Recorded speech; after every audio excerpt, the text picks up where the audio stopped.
नमस्कार दोस्तों, OCA network में आपका स्वागत है। मैं हूं ओमकार चौधरी।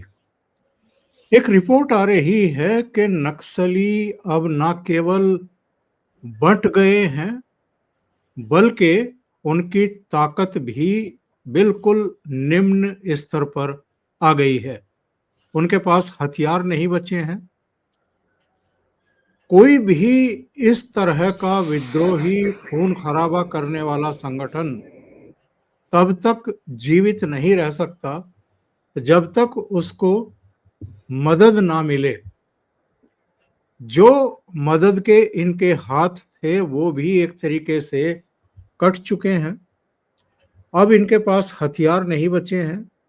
जिंदा रहने के लिए जो मिनिमम एक खाद्य सामग्री, खाद्य आपूर्ति और तमाम दूसरी चीजें वो भी लगभग काट दी गई हैं। और अब हम नवंबर के अंतिम सप्ताह में जब बात कर रहे हैं तो इन लोगों के पास केवल 4 महीने का समय बचा है। मार्च के एंड तक गृह मंत्री अमित शाह ने कहा है कि हम नक्सलियों का पूरी तरह सफाया कर देंगे, या तो वो आत्मसमर्पण करेंगे या उनको खत्म कर दिया जाएगा। इनके टॉप कमांडर जो भी इनको लीड कर रहे थे, लगभग उनका सफाया हो गया है, कुछ गिने चुने बचे हैं। तो ऐसी स्थिति में अब इनके सामने रास्ता क्या है? लगातार ये लोग सरेंडर कर रहे हैं। इनमें कुछ युवा, कुछ स्त्रियां, कुछ दूसरे लोग भी हैं। और हाल में हिडमा मारा गया, जिसको लेकर के कुछ लोग यहाँ इंडिया गेट पर छातियां पीट रहे थे, हर घर से हिडमा निकलेगा। तो जरा इस पर भी चर्चा करेंगे। मेरे साथ जुड़ गए हैं धीरेन्द्र पुंडीर जी, तो उनको जोड़ करके चर्चा को आगे बढ़ाएंगे। धीरेन्द्र जी, बहुत स्वागत है। सर नमस्कार। हर घर से हिडमा निकलेगा, ये कौन लोग थे जो यहाँ इंडिया गेट पर छाती पीट रहे थे? दरअसल ये वो लोग हैं जिनके मुझे लगता है कि जिनको ये लगता है कि वो एसी कमरों में बैठ के 10,000 के जूते पहन के, 15,000 के ये सब पहन के वो उन आदिवासियों का दर्द बांट रहे हैं जो वहां रोज 1 रुपए की रोटी के लिए भी मर रहे हैं, क्योंकि उनको उनके यहाँ जाने की सड़क नहीं है, उनके बच्चों को स्कूल भेजने का रास्ता नहीं है। और वो उन आदिवासियों के लिए जो शहर में आके हाट नहीं कर सकते, जो मजदूरी नहीं कर सकते, जो किसी भी अपने मेहमान को अपने घर नहीं बुला सकते, उसके घर नहीं जा सकते, और अपने तरीके से कोई भी आधुनिक सामान ना तो वो इसका मोबाइल का फायदा उठा सकते, ना उनका फायदा उठा सकते। ये तमाम लोग उनकी लड़ाइयां लड़ रहे हैं, और जिन लोगों के लिए लड़ रहे हैं उन्हीं लोगों ने उनकी जिंदगी नरक की हुई है। ये तमाम लोग दरअसल पैरासाइट हैं, जो सरकारी इनके पिता या तमाम इनकी फैमिलीज, अगर आप गौर करेंगे, वो सरकारी संसाधनों पे पलती हुई कोई परिवार की जरूर निकलेगा। उसका सरकार के अंदर या तो वो किसी यूनिवर्सिटी में होंगे या कहीं होंगे। वो तमाम लोग जिनको यहाँ इस देश में इस तरह की आबाद शक्ति और सिक्योरिटी का एटमॉस्फेयर मिलता है कि उनके पास ये बताने के लिए नहीं, इनके लिए ये तमाम अक्सर आप देखेंगे आपको 2 ही तरह के लोग मिलेंगे, या तो जेन्युइन इनमें से कुछ लोग यूनिवर्सिटी के हैं, अलग अलग संगठन के हैं। ये तमाम लोग जो हैं, इनके मुझे लगता है कि इनकी शिक्षा के लिए इनके माता पिता को भी देखना चाहिए, क्योंकि अभी बिहार यूपी में कुछ इस तरह की घटनाएं हुई जिनमें बच्चों ने बहुत ही अमानवीय हरकतें की और उसके बाद उनके माँ बाप को पूछताछ के लिए बुलाया गया। मुझे लगता है कि इन लोगों के लिए भी इसी तरह का होना चाहिए, क्योंकि ये जिस आदमी के लिए नारे लगा रहे हैं, ये वो लोग हैं जो एक कदम दूर है इस देश को खत्म करने के लिए। इस देश के खिलाफ अगर कोई बड़ी एक्टिविटी होती है तो उसमें अपना योगदान देने के लिए ये महज एक कदम दूर है। ये लोग वो नहीं है जिनके लिए आप कहें कि ये छोटे नन्हे बच्चे हैं या तमाम बच्चे हैं। वो जहर अंदर लिए हुए बस उड़ेलने की जगह खोजते हैं। ये वो लोग हैं, क्योंकि हिडमा की तारीफ में या हिडमा के लिए नारे लगाने वाले वो लोग होंगे जो इस देश से नफरत करते हैं, इस देश में पैदा होने के लिए अपने आप को गुनहगार मानते हैं, और उसका बदला उस देश के हजारों लाखों लोगों से लेना चाहते हैं। उसके लिए और रास्ते थोड़ा थोड़ा धीरेन्द्र जी, जरा हिडमा के बारे में भी बता दीजिए दर्शकों को कि कितने सुरक्षा कर्मियों की उसने जान ली है और किस तरह के कर्म कांडों में लिप्त था ये व्यक्ति। हिडमा जो है, अगर हम ये कहें कि हाल फिलहाल के सालों में इतना बड़ा एक राक्षस या इतना बड़ा आतंकी अभी था नहीं। लोगों ने नक्सलवाद और उसको 2 अलग-अलग हिस्सों में बताया है ओंकार सर। इसीलिए अक्सर लोग नक्सल के लिए थोड़ा भावुक होके इमोशनल हो जाते हैं, क्योंकि मार्क्सवादी जो वामपंथी हत्यारों की जो जमात है, जो मानवीय तरीके से उसके बहुत सारे लोगों को मैं कविताएँ पढ़ते देखता हूँ, वो सारी कहानियाँ पढ़ते देखता हूँ और पढ़ते देखता नहीं, पढ़ता था। उन तमाम लोगों को हम लोग खैर वेस्टर्न यूपी में, चूँकि आप वहीं से हैं, आप जानते हैं, तो हमारे यहाँ तो इस तरह का कभी कोई वो दिखा नहीं इस तरह का संगठन। लेकिन पढ़ने-लिखने का जब भी आपको वो होता है जब भी आप किताबें ढूँढते थे, तो आपको यही कवि दिखते थे। हिड़मा वो आदमी है जिसने बटालियन नंबर 1 अलग-अलग हिस्सों में बटी हुई बटालियन है। दंडकारण्य की बटालियन नंबर सबसे खतरनाक बटालियन नंबर 1 का हेड था। उस आदमी ने शुरुआत की छोटे से लेकर अपने बाद आज तक वो 250 से ज़्यादा जो जवान हैं हमारे सुरक्षा बलों के, उनकी हत्याओं का सीधा ज़िम्मेदार है। वो सीधा ज़िम्मेदार है, मतलब ये नहीं। चिंतन लार में याद होगा 2010 में किस तरह से 76 सीआरपीएफ के जवानों को घेर कर मारा गया था। उस पर इसी तरह के बच्चे जो जो यहाँ हमने देखा इंडिया गेट पे, इसी तरह के लोगों ने जेएनयू तक में अलग किस्म का डांस किया था, जो उनकी लाशों पे किया जाता है। जिस तरह से नक्सली डांस करते हैं, उस तरह के डांस की तैयारियां वहां भी हुई और वो सब किया गया। तो ये एक के बाद एक अभी हाल फिलहाल के सबसे बड़े जो आतंकी हमले थे, मतलब नक्सली हमलों को मैं आतंकी हमला बोलता हूं, क्योंकि उनको ये जो भाषा का जार्गन है इसको समझने की बहुत जरूरत है। क्योंकि जो वामपंथी जो जितने भी जहर भरे हुए लोग हैं, वो तमाम इन भाषाई शब्दों के साथ ही खेल करते हैं। दरअसल ये इतना बड़ा आतंकी था क्योंकि तब से लेकर आज तक 2010 से जो सुरक्षा बलों पर सबसे ज्यादा हमले हुए, उन सब की जो लीडरशिप है वो इसी की थी। यही वो शख्स था जो इन सब पर उनके पीछे अंजाम देने वाले में काम था। तो एक के बाद एक इसकी लाइन से है, आप सीरीज से अगर इसको सुनना चाहते हैं तो इसको सीरीज से है। लेकिन एक बात हम लोग सिर्फ दर्शकों को बता दें, क्योंकि मुझे लगता है कि दर्शक इसके बारे में काफी कुछ जानते हैं। ये लंबे समय से सुरक्षा बलों के लिए मुसीबत बना हुआ था।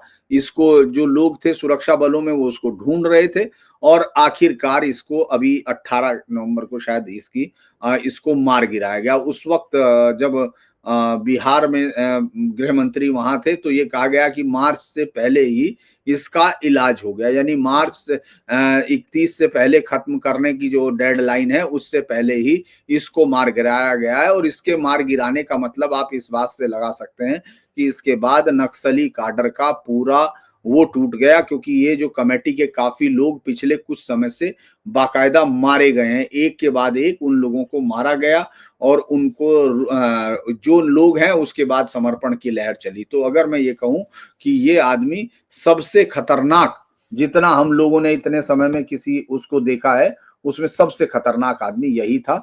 और इसके मारे जाने से इस पूरे मामले में एक टूट हुई। जी, क्या हम ये माने कि हिड़मा की मौत जो है वो टर्निंग पॉइंट है? भगदड़ मच गई है, एक हड़कंप मच गया है नक्सलियों में। कल भी जो जानकारी मिली है, काफी नक्सलियों ने सरेंडर किया है। बड़ी संख्या में लोग सरेंडर कर रहे हैं अब। दरअसल एक के बाद एक पहले ये लग रहा था कि ऐसा समय पहले भी आया, ऐसा कई बार हुआ। 2004-5 में भी जब आंध्रा की सरकार इनके खिलाफ एक्शन ले रही थी, उस वक्त भी ये हुआ था कि भाई ये लोग जो हैं वो करेंगे, कि समर्पण कर रहे हैं, क्योंकि प्रेशर बढ़ गया। तो इन्होंने युद्ध विराम की कहानी सुनाकर उस समय, चूंकि इनका जो संगठन था वो सरकारों में बहुत मजबूत रहे, एनजीओ के बहुत प्रेशर रहे, बल्कि कुछ सरकारें तो एनजीओ सरकारें कही जा सकती हैं।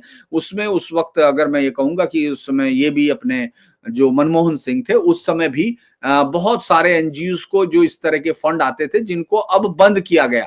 मतलब अब वो फंड नहीं आ रहे हैं, क्योंकि इस सरकार ने एफआईपीबी पर, उस पर फॉरेन फंडिंग पर बहुत जबरदस्त तरीके से रोक लगाई और उसको कंट्रोल करने में कामयाबी हासिल की थी। तो उस वक्त के बाद एक के बाद एक बड़े लोग मारे गए। आपने देखा राव मारा गया, 1 करोड़ के इनामी, कई लोग मारे गए। तो उसके बाद चूंकि ये बचा हुआ ऐसा नाम था जो अपने काडर के अंदर, लोगों के अंदर वो जगाता था। क्योंकि देखिए, हर चीज आप मीडिया से बाहर नहीं रह सकते। वो दौर चला गया जब आप सोशल मीडिया की जंग उससे बाहर थे, लेकिन उनके काडर, उनके तमाम लोगों के बीच में हिडमा एक ऐसा नाम था जो अभी भी, चूंकि वो दुर्दांत था, बहुत ही हत्यारा, बहुत ही खूनी, जो है सुरक्षा बलों के लिए खतरा। आप ये सोचिए कि उसको सबसे ज्यादा ताकतवर कहां से मिल रहा था, जबकि उसने 32 कांग्रेसी नेताओं की लीडरशिप का सफाया कर दिया। हाँ, 36 विद्याचरण शुक्ला से लेकर के प्रदेश अध्यक्ष तक सब। सब पूरा मतलब कांग्रेस की टॉप लीडरशिप खत्म हो गई थी छत्तीसगढ़ की, लेकिन उसको उन्हीं के पार्टियों में हमेशा से समर्थन मिलता रहा। तो जब एक के बाद एक इस सरकार में उनको कोई समर्थन नहीं मिला, तो ये लास्ट वो था जिसके, हालांकि पापा राव अभी भी है, एक दो और बड़े लोग हैं जो अलग अलग संगठनों में, लेकिन जो बाहर जाना जाने वाला नाम था, जिसके नाम पर अचानक आपने देखा होगा इतने सारे नक्सली मरे, कुछ दिन से कोई बाहर नहीं निकला था, जेएनयू में भी किसी तरह का वो नहीं था। लेकिन हिडमा की जो सोशल मीडिया की ताकत थी, वो इस बात से अंदाज लगाइए कि यहाँ एक धोखा देकर, इस देश की सरकार को, पुलिस को धोखा देकर, वो एक हवा खराब है, ये खराब है, जहरीली हवा, उसकी आड़ में वो पूरे साजिशन आए थे। और उसके बाद उन्होंने फिर वो रोना गाया, क्योंकि वो उनको उनको ये लगता था कि अभी भी ये सरकारें ऐसी होंगी, उनको सम्मान से ले जाया जाएगा, नीली गाड़ी में बैठा के उनकी बाइटें पत्रकार लेंगे, जिसमें वो बताएंगे कि गरीब लोग, आदिवासी मर रहे हैं, हम उनके लिए। वो ऐसा नहीं है। तो जो हिडमा की मौत है, वो एक बहुत बड़ा धक्का उन लोगों के लिए है जो मीडिया में यहां अभी भी इस उम्मीद में थे कि आज नहीं तो कल हमारा दिन आएगा, हमारा दिन आएगा, हमारा दिन आएगा। जबकि जंगलों में इस समय पूरा हाहाकार मचा हुआ है, उनके लोग भाग भाग के, क्योंकि जो उन पे इनाम है सरकार उनको दे दी है, तो उससे उनको अपनी जिंदगी शुरू करने का मौका मिल रहा है। ये तो मैं तो चूंकि इन पूरे इलाकों में घूमा हुआ हूँ, इन इलाकों में गया हुआ हूँ, चाहे वो चिंतन लार हो, चाहे तमाम जगह पर नारायणपुर, बीजापुर, दंतेवाड़ा, सुकमा, लातेहार, तमाम जगह पर घूमा हूं मैं, कोंटा, और उन सब में मैंने देखा है कि गुमला, तमाम पलामू, उन सब में, गढ़वा, इन तमाम जगह पर इन लोगों के अंदर जो सबसे बड़ी ताकत थी कि एजेंसियां इनको ट्रैक नहीं कर पाती थी, कभी कभार मुठभेड़ होती थी, उसके बाद उन इलाकों में इनके पूरा राज चलता था। तो ये एक राजा थे, और उस प्रजा के तौर पर उनका शोषण करना, उन बच्चियों का शोषण करना, उन तमाम लोग, आप ये सोच के देखिए, जहां इन लोगों ने हजारों लोग मारे हैं, लाखों में, कंगारू जिनको जन कंगारू अदालत, अदालतें कंगारू अदालतें लगा करके सजाएं वही जन सुना। अदालतें जिसको ये बोलते थे, उसमें हम्म। इतने लोग इन्होंने मारे, उनकी कहानियां तक बाहर नहीं आ रही। लिख रहे हो 1084 की माँ। तो इसीलिए इसका मारा जाना बहुत ही, मुझे लगता है कि बहुत जबरदस्त वो है। और इसके बाद मुझे नहीं लगता कि बहुत ज्यादा कोई सरवाइव करने की स्थिति होगी, क्योंकि ये सरकार आसानी से किसी को जाने नहीं दे रही। जो अभी सूचना आई है वो ये है कि अक्टूबर नवंबर में इनको बड़ा भारी नुकसान हुआ है। 299 नक्सलियों ने 227 हथियारों के साथ आत्मसमर्पण किया है, और इनकी जो लड़ने की क्षमता है और जो हथियार हैं उनमें जो है वो भारी कमी आई है। और जो एस फैक्टर यानी सोनू और सतीश के सरेंडर से नक्सलियों को हथियार का सबसे ज्यादा नुकसान हुआ है। लेकिन अभी भी जैसा आपने कहा है कि कई इनके बड़े नेता जिंदा हैं, अभी हैं, जिन्होंने सरेंडर नहीं किया है। तो यहां से आप क्या देख रहे हैं? देखिए, अब वो क्या कर रहे हैं, हाल फिलहाल में वो सिर्फ बच्चे पकड़ रहे हैं, बच्चों को शामिल कर रहे हैं, जो छोटे छोटे बच्चे, नाबालिग बच्चे। अलग एक खबर आ रही थी कि वो कुछ बच्चों को उन्होंने 100 सवा 100 बच्चे ढूंढे सीपीआई ने, और मतलब माले वाले जो लोग हैं सीपीआई माओइस्ट, उन्होंने काफी कोशिश की। पॉलिट ब्यूरो के सिर्फ 4 मेंबर बचे हैं, जो कभी 20 हुआ करते थे। अलग समय गणपति वणपति तमाम हम लोग सुना करते थे, और उस समय चूंकि इस देश के लोगों को ये मालूम ही नहीं था कि 1-1 करोड़ वाले आतंकी बचे हुए हैं। वो अभी तक सिर्फ इस्लामिक आतंकवादियों को ही आतंकवादी मानती रही है। दरअसल नक्सली इस देश का वो जहर थे, वो कोड थे जिसमें आपको खुजली हो सकती थी, जो खाज में थे, क्योंकि खाज यहाँ मौजूद थी यूनिवर्सिटीज में, जो उनके लिए खाद पानी निकालती थी, और ये लोग वहां जाकर कोड की तरह इस देश के सिस्टम पर चिपक चुके थे। वो जो कहानियां हैं सबकी, उन्होंने उनकी मदद की, उन्होंने शोषण बचाया, उन्होंने, वो सब झूठ और मक्कारी से भरी हुई है, क्योंकि उनकी जिंदगी उतनी ही उन्होंने नरक की। उन्होंने पूरा पहाड़, जंगल, उस पर तेंदुपत्ता, सब में तो पैसा दिया जा रहा था, लेवी से लेके हर एक चीज, ठेकेदार का काम करना, उसको पैसा देना, उसको तमाम लोग इंद्रावती नदी में लट्ठे कट के जाते थे उसके पेड़ों के, और वो जाके उनका पैसा किसको मिलता था? जो शहरों में रह रहे, इनकी फैमिली, जो बड़े लोग थे जो पोलित ब्यूरो में थे, उनकी फैमिलियां तो शहरों में रह रही थी, अच्छी ऐश से रह रही थी, उनको तो ट्रैक डाउन ही नहीं किया गया। इस देश में एक मैकेनिज्म था जिसके वो, अब जो कार्डर सिर्फ है वो 200, 300, 400 लोग, इससे ज्यादा अलग अलग जगह नहीं बची। कभी ये पशुपतिनाथ से तिरुपति तक एक कॉरिडोर, ये सपना था, लाल कॉरिडोर उसको कहा गया, पशुपति से तिरुपति तक का एक कॉरिडोर बनाना। आप सोचिए कि किस तरह से अबूझमाड़ उसको राजधानी कहा जाता था, कि ये लिबरेटेड जोन है। यहाँ रोहतास जैसे जिलों में, जो बिहार के हैं, कैमूर वैमूर तमाम जगह में, आजादी के बाद 70-70 साल लग गए तिरंगा फहराने में उन सब जगहों पर। कुछ कुछ एसएसपी गए, उन्होंने यंग जो लोग थे जिन्होंने इन चीजों को देखा, जाकर जान वान की परवाह नहीं की, सीधे पहुंच गए कि हम देखेंगे। तो एक तरह से रिट जो है गवर्नमेंट की, पिछले इस सरकार के आने के बाद इन इलाकों में स्टेब्लिश की गई, इनको ताकत के साथ खड़ा किया गया। अब भी ये अनिश्चित है कि ये टोटल, अभी क्योंकि अब हुआ क्या है कि जैसे ही नवंबर में सरकार को जैसे जैसे वो आती जा रही है, डेडलाइन करीब आती जा रही है, वैसे वैसे सरकार का प्रेशर बढ़ता जा रहा है। और चूंकि अब इतने ज्यादा काडर मारा जा चुका है इनका, जो बड़े नाम थे, मैंने बताया जब पोलित ब्यूरो में ही नहीं बचे लोग, तो फिर उनको लीड करने वाला कौन होगा? लीड करने का मतलब ये कोई ऐसा नहीं कि ये बहुत बहादुरी की लड़ाइयां लड़ रहे थे। दरअसल वो जो अत्याचार, शोषण और उसके लिए कहानियां बनाने वाले थे, उन सबको कैसे हुआ? अगर हम इसको ऐसे समझे सर कि सबसे पहले इस सरकार ने फंडिंग काटी, सबसे पहले आप गौर कीजिए कि सबसे पहले इनकी फंडिंग कटी। उससे पहले 2016 जब जेएनयू का याद होगा वो इंसिडेंट हुआ जिसमें अफजल तेरे कातिल जिंदा है हम शर्मिंदा हैं, और वो सब उसमें कन्हैया से लेके तमाम लोगों के संलिप्तता की कहानी आनी शुरू हुई, उमर खालिद और तमाम। तो यूनिवर्सिटीज पर प्रहार हुआ, आम जनता ने उन सब, आपको याद होगा कुछ लोग तो पहुंच गए थे यूनिवर्सिटी पे, आसपास के गांव वाले जेएनयू के बाहर। ये अलग हो सकता है कि वो थोड़े बहुत लोग थे, संगठन के लोग थे, या हो सकता है कि चलिए मान लीजिए बीजेपी के या किसी के भी आप कीजिए, लेकिन वो लोग आए, उन्होंने कहा कि ये बर्दाश्त नहीं होगा।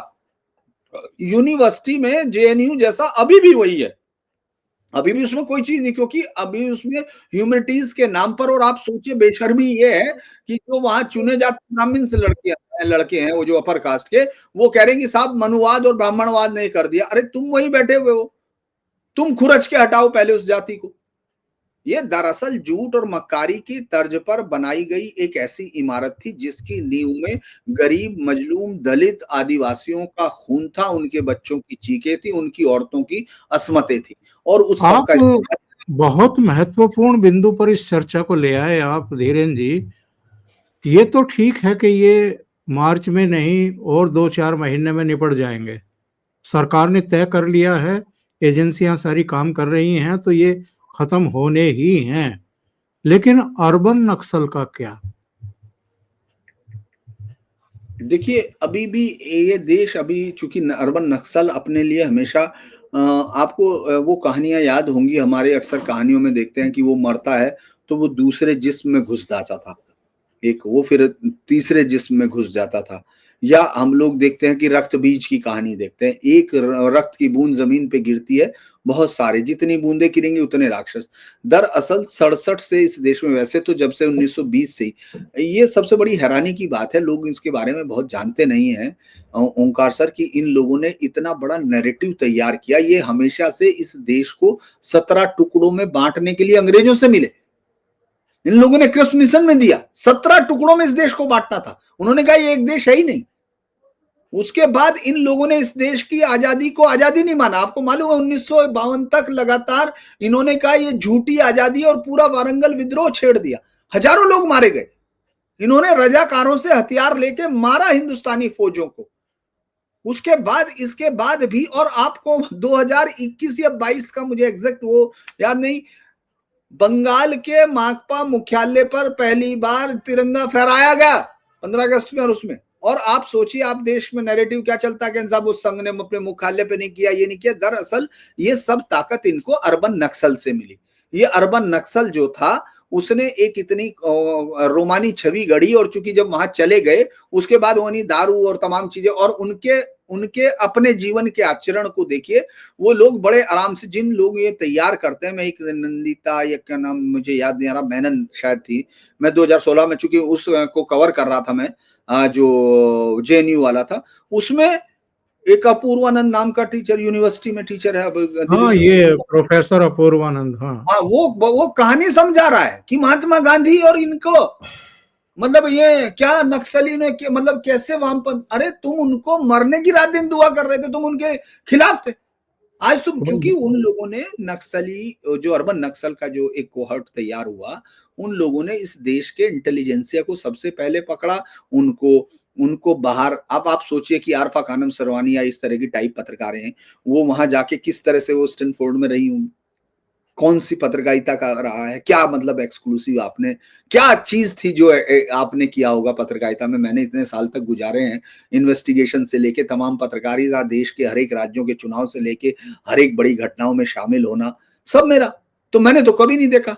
लेकिन वो तमाम जगह पर आप देखेंगे तो ये एक बड़ा नेटवर्क था, नेक्सस था, जिसने ये तैयारियां की कि वो कैसे एक पूरा तरह से अर्बन नक्सल ने एक पूरा ग्रुप तैयार किया, धीरे धीरे घुसते घुसते वो, और उन्होंने जब 1967 में जब इंदिरा गवर्नमेंट हारी, कांग्रेस गवर्नमेंट हारी, संविध सरकारें बनी, तो उसके बाद कांग्रेस को जरूरत पड़ी जिसकी, तो उन्होंने नक्सलियों ने उसका मतलब वामपंथियों ने सबसे अच्छा इस्तेमाल ये किया कि उन्होंने इस देश का दुर्भाग्य ये था कि उन्होंने इस देश की तमाम संस्थाओं पर कब्जा कर लिया।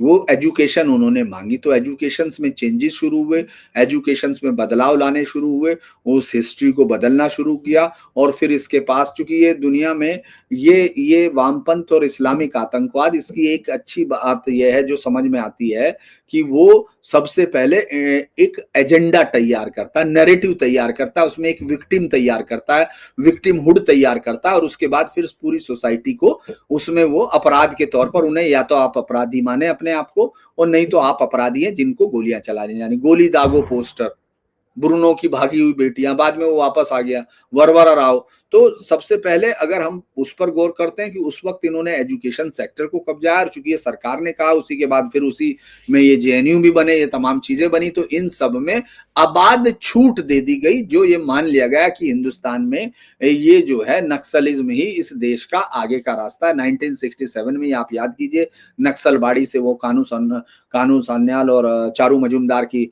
वो क्रांति, जब उन्होंने सरकारों पर हमले करने शुरू किए, वो वहां से मूव करते हुए बंगाल, बिहार, तमाम जगह पर उन्होंने कत्लों गारत की ऐसी तस्वीर लिखी कि आप ये सोचिए कि आज नक्सलबाड़ी में सिर्फ उन वो 6 या 7 पुतले लगे हुए हैं। इसके अलावा उसी जगह पर, चूंकि मैंने उस जगह पर जाके स्टोरीज की, वो देखा, वो बहुत सारे लोग तो बल्कि अभी देखने आए, बड़ा इंटरेस्टिंग, मुझे कोई पत्रकार बता रहा था कि वो गया, वो जो जाना चाह रहा था वहां देखने, तो वो टैक्सी ड्राइवर इसलिए हैरान था कि ये इनको देखने क्यों आया, मतलब वहां सिलीगुड़ी से बिल्कुल उसी की सीट थी वहां, तो ये वहां सीट भी बीजेपी के पास, तो ये अलग अलग चीजें कांग्रेस जीत चुकी, यानी ये एक अतीत हो चुका था। लेकिन इमोशनल टच इतना था क्योंकि इन लोगों ने जो सोर्सेज है उस पर कब्जा कर लिया था। ये यूनिवर्सिटीज में प्रोफेसर ही अपॉइंट करते हैं, ये टीचर्स ही, रोमिला थापर जैसी जिसको महिला को संस्कृत नहीं आती हो, उसने इस देश के एंशिएंट हिस्ट्री को पूरा रट लिया है, उसको मालूम है उर्दू ये सब। उर्दू और फारसी भी नहीं आती। पर्शियन और अरबिक वाले जो है,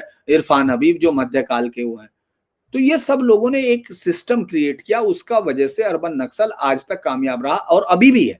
अभी वो खत्म करना जब तक नहीं होगा, जब तक अब और टफ स्टैंड नहीं ले जाएंगे। देखिए सरकार ने पहले क्या किया कि पहले उस नैरेटिव से लड़ी, फिर दूसरा काम किया कि उसने इनका जो फंडिंग पैटर्न है वो काट दिया। जब 11,000 से 17,000 करोड़ रुपए तक हो गए थे जो वैध तरीके से आ रहे थे, जो सरकारी चैनल में आ रहे, बाकी तो छोड़ दीजिए, उस चैनल को जब काट दिया गया, सरकार ने वो रोका तो उससे खत्म हुआ। और उसके बाद फिर फाइनली सरकार सड़क पर उतरी, मतलब जंगल में उतरी। वैसे भी सुरक्षा बल थे, अब उनको कहा गया कि आपको कोई वो नहीं है, आपको कोई बाधा नहीं है, आप जाइए। क्योंकि आप ये सोचिए, मतलब मैं ये हैरान हो जाता हूँ कि ये नैरेटिव क्यों नहीं बन पाया कभी। तमाम जगह पे गया मैंने, तो 2-3 जगह तो मैं बचा, वैसे ही, मतलब मैं, मेरे ऊपर कोई अटैक नहीं था। लेकिन जैसे उस दिन गोलियां चली, आपको याद होगा, जो जब चुनाव हो रहा था तो उस वक्त गोलियां चली थी छत्तीसगढ़ में, कहाँ था, छत्तीसगढ़ में ही शायद थे हम लोग या झारखंड में। चुनाव में जब गोलियां चल गई थी, उसमें लोग मर गए थे, एक पत्रकार भी मर गया था दूरदर्शन का, उस वक्त हम दूसरी तरफ खड़े थे, वहीं उसके दूसरी रोड पे। इसके अलावा जब मैं उस चुनाव में एक जगह पर्चे चिपके हुए थे, तो उन्होंने कहा ये नक्सली चिपकाते हैं, तो मैं ऐसे ही उतर के जाने लगा, तो सुरक्षा बल के जवान ने रोक लिया। उसने कहा कि आपको मालूम नहीं, फिर उसने दिखाया कि आईडी वहां। तो ये सब लोग क्या कर रहे हैं, ये उन लोगों को, उन गांव के लोगों को आने नहीं देते। हम लोगों ने जैसे बातें की, अलग अलग जगह जाकर देखा जहां वो पुलिस पहुंच गई है, आप सड़क नहीं बनने दे रहे हो, आपको रास्ते में जले हुए बुलडोजर मिलेंगे, आपको वो रोड रोलर मिलेंगे, आपको जले हुए गाड़ियां मिलेंगी, आप स्कूलों को बम से उड़ा रहे हो। आप मतलब आप लाना क्या चाहते हो? चलो मान लिया कि आपके पास बहुत बड़ा विजन है, लेकिन वो विजन अगर 70, 80, 100 साल तक ये सरकार है, यहाँ मौजूद है, तो आप 70, 80, 100 साल तक उन लोगों की जिंदगी हॉस्पिटल से दूर रख रहे हैं, सड़कों से दूर रख रहे हैं, किसी मॉडर्न एजुकेशन से दूर रख रहे हैं, तो आप उनको सिर्फ एक सेक्स स्लेव्स बना रहे हैं, उनको एक हथियार थमा के ज़ॉम्बीज़ बना रहे हैं, और क्या बना रहे हैं? तो इस सब का नैरेटिव आज तक नहीं टकराया गया। आज तक उस पर कोई बात ही नहीं करता। बहुत ही कम लोग हैं जो उस तरह से इनको आतंकियों के बरक्स रखेंगे, क्योंकि इनके लिए हजारों किताबें आपको आज भी की बुक शेल्फ में चले जाइए, किसी भी जो बुक शोरूम है, बुक्स है, तो आप जाइएगा, वहां आपको इसमें सिर्फ और सिर्फ सैकड़ों कहानियां मिल जाएगी। मेरे पास बहुत सारी किताबें रखी होंगी, क्योंकि वो, और जितना भी लिटरेचर, और सबसे बड़ा इसका इस्तेमाल किया मुसलमान के जो जिहादी आइडियोलॉजी के दिमाग है, उन्होंने इस देश में नई आइडियोलॉजी लाई, वो लाए वामपंथी मुसलमान, यानी वो मुसलमान भी और वामपंथी भी है, जबकि जो हिंदू है वो वामपंथी है या हिंदू है। तो इसमें अगर वजाहत, या ये तमाम लोग जितने भी आपको दिखते हैं, ये सब वामपंथ में रहते हुए वो है, मुसलमान है। बिल्कुल। ये बहुत सारा कॉकटेल है, बहुत बड़ी चर्चा है सर ये। जी, बहुत बहुत धन्यवाद आपका धीरेन्द्र जी। हिड़मा की मौत से निश्चित रूप से हड़कंप मचा हुआ है, लेकिन अर्बन नक्सल अभी भी बहुत बड़ी चुनौती और बहुत बड़ी समस्या इस समाज के लिए भी, देश के लिए भी और सरकार के लिए भी। बहुत बहुत धन्यवाद आपका जुड़ने के लिए। Thank you so much. नमस्कार।